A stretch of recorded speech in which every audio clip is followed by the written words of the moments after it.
general counsels of REITs played a very critical role as it relates to steering the companies through the pandemic, particularly in the early days. Joining me to talk about some of the issues on the minds of REIT general counsels is Taylor Kessel, Senior Vice President, General Counsel, and Secretary with Xenia Hotels and Resorts. You participated on a REITwise panel focused on issues facing REIT general counsels in this post-pandemic world.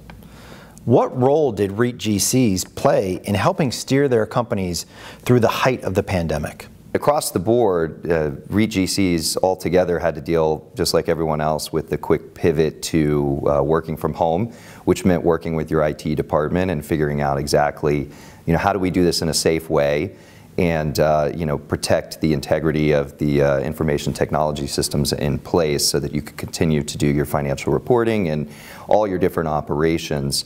And overall too, I think GCs were in a unique position in terms of what they needed to do to care for their employees and the customers at their properties, as well as all the stakeholders involved. So there was quite a bit early on. And then over time, I think it was really more adapting to change as the pandemic changed and put different pressures on individual companies in different ways. And how big of a role do you think REIT general counsels should play in helping to drive ESG initiatives at their companies? No, that is another great question, and I think they should play a very large role in that. And historically, general counsels have been involved in the G aspect, so that's not something new. That's something that has typically been placed with general counsels or corporate secretaries, depending upon how the departments are made up. So that fits right within their purview.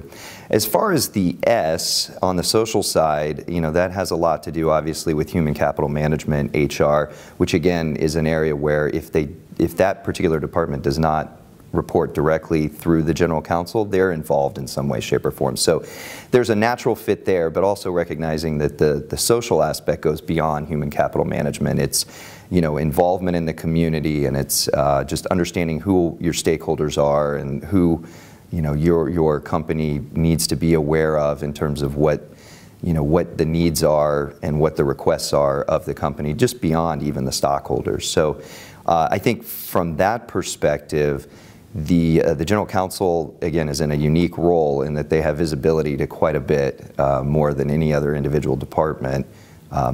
And so the S does fit very well within their purview too.